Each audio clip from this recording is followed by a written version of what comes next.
വളരെ വേദനാജനകമായ സംഭവമാണ് വയനാട്ടിലുണ്ടായത്.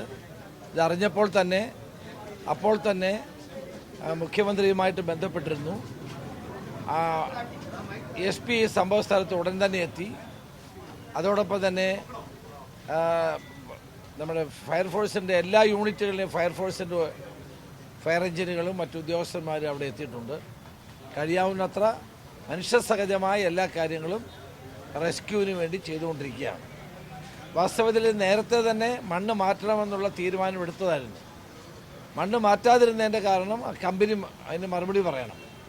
ജില്ലാ കളക്ടറുമായി ബന്ധപ്പെട്ട് ജില്ലാ കളക്ടർ തന്നെ എഴുതി ആവശ്യപ്പെട്ടതാണ്. ഇവിടുന്ന് മണ്ണ് മാറ്റണം, പ്രകൃതിക്ഷോഭമുള്ള സ്ഥലമാണ്, മണ്ണിടിയാനുള്ള സാധ്യതയുണ്ട് എന്നെല്ലാം പറഞ്ഞിട്ടും അത് മണ്ണ് മാറ്റാതിരുന്നതാണ് ഈ ദുരന്തത്തിന് കാരണം. പരമാവധി രക്ഷാപ്രവർത്തനങ്ങൾ നടന്നുകൊണ്ടിരിക്കുകയാണ്. ആശുപത്രിയിലുള്ളവർക്കെല്ലാം വിദഗ്ധ ചികിത്സ നൽകിക്കൊണ്ടിരിക്കുകയാണ്.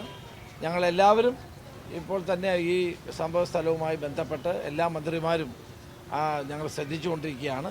പരമാവധി റെസ്ക്യൂ ഓപ്പറേഷൻസ് നടന്നുകൊണ്ടിരിക്കുകയാണ്. തീർച്ചയായിട്ടും ഇത് മനുഷ്യനിർമ്മിതമാണ്. ജില്ലാ കളക്ടർ ആവശ്യപ്പെട്ടിട്ടും ആ കമ്പനി ഇത് മുൻകൈ എടുത്ത് മണ്ണ് മാറ്റിയിരുന്നെങ്കിൽ ഈ പ്രശ്നം ഉണ്ടാവുമായിരുന്നില്ല. അപ്പോൾ കാരണം ഇത് ഒന്നാമതായി ഏരിയ എന്ന് പറയുന്നത് ഒരു പ്രശ്നമുള്ള സ്ഥലമാണല്ലോ, പ്രകൃതി ദുരന്തങ്ങൾക്ക് സാധ്യതയുള്ള സ്ഥലങ്ങളാണ്.